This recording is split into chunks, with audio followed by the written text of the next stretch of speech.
Hello everyone. कल के lecture में हमने जोन प्लेट क्या होती है, जोन प्लेट की थ्योरी क्या होती है, किस तरह से वर्क करती है, इनको हम हाफ पीरियड्स क्यों कहते हैं, ये सारे डिस्कशंस किए थे। आज हम इस लेक्चर में डिस्कस करेंगे comparison of convex lens with zone plate, phase reversal zone plate और उसके बाद diffraction due to circular aperture.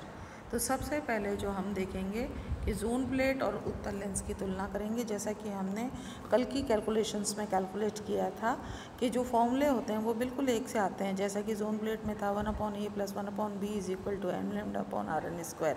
वैसे ही लेंस के अंदर फॉर्मूला होता है 1/u + 1/v = 1/f। तो सबसे पहले हम सिमिलरिटीज़ देखेंगे कि जोन प्लेट और उत्तल लेंस में क्या क्या समानताएँ होती है। पहली समानता, दोनों ही किसी वस्तु का वास्तविक प्रतिबिंब वस्तु के दूसरी ओर बनाते हैं। दूसरा, दोनों में ही वर्ण विपथन या क्रोमेटिक एब्रेशन होता है, क्योंकि दोनों में ही फोकस दूरी प्रकाश के तरंग दैर्घ्य पर निर्भर करती है। क्रोमेटिक एब्रेशन क्या होता है? क्रोमेटिक एब्रेशन लेंसेज में ये पाया गया जाने वाला एक इस तरह का डिफेक्ट है जो कि अलग अलग लैम्डा को अलग अलग जगह फोकस कर देता है। मीन्स कि अगर हम कोई वाइट लाइट काम में ले रहे हैं तो वाइट लाइट की जो इमेज बन रही है वो एक सिंगल पॉइंट में वाइट लाइट नहीं होके उसके कॉर्नर्स पे हमें कुछ कलर्स भी दिखाई दे रहेंगे, क्योंकि फोकल लेंथ जो है लैम्डा पे भी डिपेंड करती है। इसलिए इस तरह का क्रोमेटिक एब्रेशन वहाँ पे प्रेजेंट हो सकता है। जोन प्लेट में F is inversely proportional to lambda तथा इस कारण तरंग लंबाई के प्रकाश के लिए फोकस दूरी कम होती है, अर्थात F R is less than F V. इसके विपरीत जो लेंस होते हैं उसके अंदर F R is greater than F V. F R और एफ वी क्या है? Focal length for red light and focal length for violet light. तीसरा, लेंस के वास्तविक प्रतिबिंबों के लिए सूत्र होता है 1/u + 1/v = 1/f। जैसा वैसा ही जोन प्लेट के लिए भी एक फॉर्मूला होता है जो होता है 1/a + 1/b = n(λ/rn²। जैसा कि हमने ये फॉर्मूला कल डिराइव किया था। यहाँ पे u और v के समान ही a और b दूरी है। u होता है हमारा लेंस और बिंब के बीच की दूरी और v होता है हमारा लेंस और प्रतिबिंब के बीच की दूरी। उसी तरह से a और b भी सिमिलर है। जोन प्लेट और ऑब्जेक्ट के बीच की दूरी a है और जोन प्लेट और जो प्रतिबिंब बन रहा है जहाँ पर्दा रखा हुआ है उसके बीच का डिस्टेंस b है। तो ये सारी सिमिलरिटीज़ हैं। फोर्थ सिमिलरिटी, जोन प्लेट में प्रतिबिंब का अभिवर्धन लेंस के समान ही होता है। जोन प्लेट में भी अभिवर्तित या मैग्नीफाइड इमेज ही बनती है। अब इसके अंदर हम देखेंगे कि जो इमेजेस में डिफरेंस है, अंतर है, वो क्या क्या होते हैं। इनमें अंतर है किस किस के बीच का? जोन प्लेट और उत्तल लेंस का। पहला अंतर, जोन प्लेट में प्रतिबिंब बिंदु P पर किन्हीं दो एकांतर जोनों से पहुंचने वाली तरंगों में लैम्डा का पथांतर होता है, जबकि लेंस प्रतिबिंब बिंदु पर पहुंचने वाली प्रत्येक किरण का पथांतर समान होता है। दूसरा, किसी उत्तल लेंस का एक फोकस होता है, जबकि जो कि फोकस दूरी के लिए फॉर्मूला होता है हमारे पास 1/f = μ - 1 × 1/r1 - 1/r2। जबकि जोन प्लेट में कई फोकस होते हैं जिनकी फोकस दूरियां जो है वो हम कौन से सूत्र से कल ये कैलकुलेट की थी, निम्न सूत्रों से निकालते हैं। जैसा f1 फर्स्ट फोकल पॉइंट होगा rn²/n(λ), जहाँ पे n = 1 होगा। Similarly second focal point f3 जो rn²/3n(λ), f5 rn²/5λ, जहाँ पे n की वैल्यू क्रमशः 1, 3 और 5 है। थर्ड, जोन प्लेट के प्रमुख फोकस पर लेंस की तुलना में प्रकाश तीव्रता कम होती है। इसका कारण है कि लेंस में सारी आपतित किरणें एक ही बिंदु पर केंद्रित हो जाती हैं, जबकि जोन प्लेट में आपतित प्रकाश अलग अलग फोकस होता है, अलग अलग 3-4 फोकस होते हैं उसके, इसलिए उसके अंदर ये जो तीव्रता है कम होती है।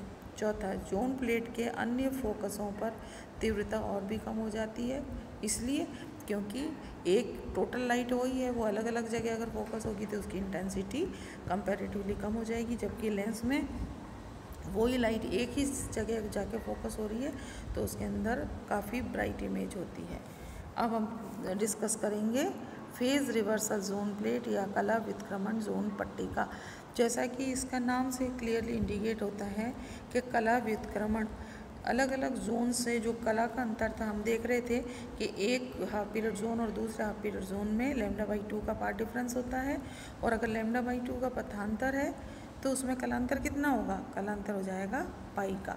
किसी भी तरह से अगर हम इसको कलांतर या पथांतर को सब में बराबर कर पाएँ जोन प्लेट सब जोन्स में, तो हम देखेंगे कि वहाँ पे जैसा कि हमने दो पहले जोन प्लेट देखी है पॉजिटिव और नेगेटिव, एक में सिर्फ इवन नंबर से लाइट आ रही है इवन नंबर के जोन से, दूसरे में odd number of half period zone से लाइट आ रही है।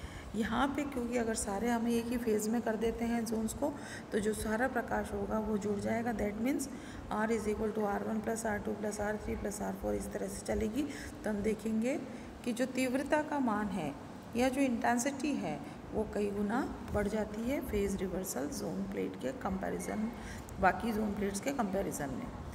जोन में यदि एकांतर होने के प्रभाव को ढककर समाप्त कर दिया जाए तो इनसे प्राप्त जोनों में तरंगों में λ/2 का अतिरिक्त पथांतर उत्पन्न कर दिया जाए अगर, तो इससे प्राप्त तरंगों का कुल पथांतर लैम्डा का गुणज होता है, और वो सारी की सारी एक ही कला में होने के कारण उनका जो प्रभाव है वो जुड़ जाएगा।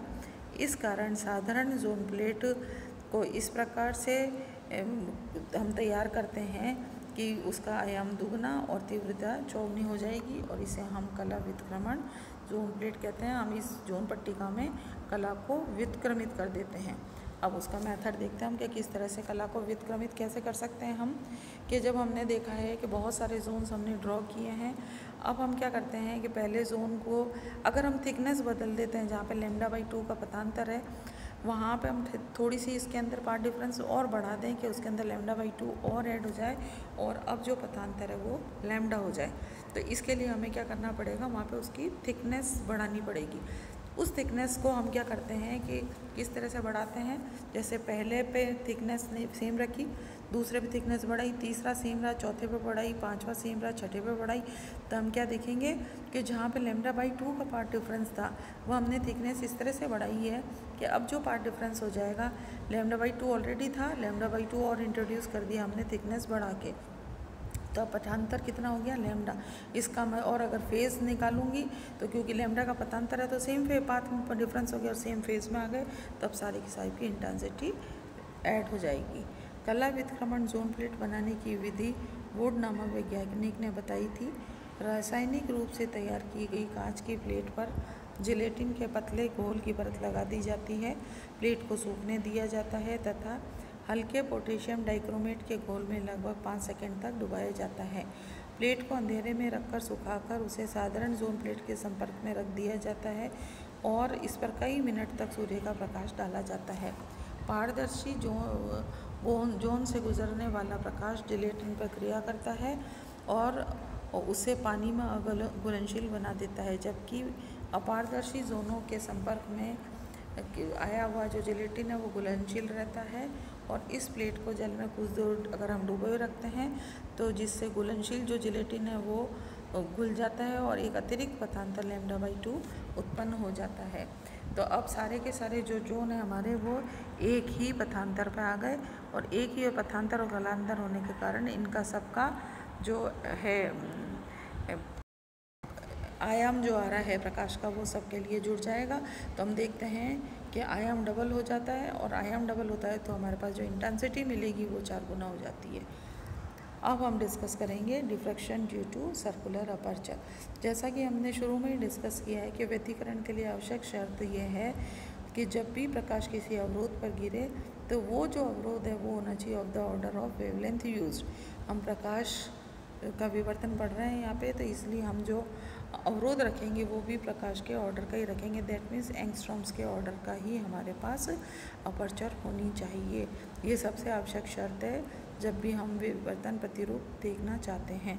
तो अब हमने क्या किया है, जैसा कि आपको चित्र में दिख रहा है, ए बी कोई भी एक सर्कुलर अपर्चर है, ओ इसका सेंटर है, W1 और W2 कोई भी एक सर्कुलर तरंगाग्र है। तो हम मान रहे हैं, माना ये भी एक छोटा सा वृत्ताकार द्वारक या सूची छिद्र है जिसका कि ऑर्डर वेवलेंथ ऑफ लाइट के ऑर्डर का है ये। तो अब जो द्वारक है उसका केंद्र O है, इसकी द्वारक की जो त्रिज्या है जो सर्कुलर अपर्चर है दैट इज R है। द्वारक के समानांतर XY एक पर्दा है, ये द्वारक से B दूरी पर स्थित है। द्वारक के और जो हमारा सोर्स है उसके बीच की दूरी a है, और इस पे हम कह रहे हैं कि एक वर्णीय प्रकाश स्रोत S है जिससे कि W1 O W2 गोलीय तरंगाग्र द्वारक पर आपतित है। एसओ रेखा की दिशा में अर्थात अक्षीय रेखा पर पर्दे पर जो पॉइंट P है उस पे हम इसकी स्थिति निकालेंगे, इसको कैलकुलेट करेंगे कि यहाँ पे इसके अंदर इसकी वैल्यूज़ क्या होगी। सबसे पहले हम कहते हैं intensity at the axial point means P point जो अब डायग्राम में है, इस P पॉइंट पर इंटेंसिटी के वेरिएशंस किस तरह से होंगे। तो अक्षीय बिंदु पर तीव्रता या इंटेंसिटी एट एक्शियल पॉइंट। बिंदु P पर तीव्रता ज्ञात करने के लिए P को केंद्र मानकर b plus λ/2, b plus 2 λ/2, b plus 3 λ/2 इस तरह की त्रिज्याओं को तरंगाग्र W1 और W2 को हम अर्धकालिक मंडलों में विभाजित कर लेते हैं। द्वारक से होकर आने वाले मंडलों की संख्या b पर निर्भर करती है। अब यदि b दूरी इतनी है कि द्वारक में से सिर्फ एक अर्धकालिक मंडल आ सकता है तो P पर आयाम R1 होता है तथा तीव्रता R1 स्क्वायर होगी, जबकि हम जानते हैं कि अगर संपूर्ण तरंगाग्र खुला होता तो भी तीव्रता 1/4 R1 स्क्वायर होती। अतः B के इस मान के लिए P बिंदु पर उच्चिष्ट बनेगा। अगर एक पास हो रहा है अपीयर जोन तो वहाँ पे उच्चिष्ट बनेगा। अब यदि B की वैल्यू को कम करके अक्ष पर कोई अन्य बिंदु लें जिसके सापेक्ष द्वारक से दो अर्धकालिक मंडल पार होते हैं तो उस बिंदु का आयाम कितना हो जाएगा, R is equal to R1 minus R2 which is nearly equal to 0, और यहाँ पे तीव्रता का मान 0 हो जाएगा और यह बिंदु निम्निष्ट या मिनीमा होता है। इसी तरह हम समझ सकते हैं कि बिंदु P के सापेक्ष द्वारक में मंडलों की संख्या विषम हो तो बिंदु उच्चिष्ट होगा, और द्वारक में मंडलों की संख्या अगर सम हो तो P बिंदु हमेशा निम्निष्ट होगा। कल हम अब नेक्स्ट लेक्चर में इसके मैथमेटिकल डेरिवेशंस करेंगे कि अगर एक्शियल पॉइंट पे इंटेंसिटी कितनी होगी और नॉन एक्शियल पॉइंट जो कि मैंने डायग्राम में आपको इसे P डैश पॉइंट से बताया है जो अक्ष से अलग स्थित है। तो मीन्स कि हम दो तरह की कैलकुलेशन मैथमेटिकल करेंगे, intensity at axial point means जो अक्ष पर स्थित है SOP पे P पॉइंट पे, और दूसरा ऐसा पॉइंट जो कि अक्ष पर स्थित नहीं होकर P डैश है या P डैश से ऊपर या नीचे P पे नहीं अगर उपस्थित है तो किस तरह से इंटेंसिटीज़ के वेरिएशंस वहाँ पे होंगे।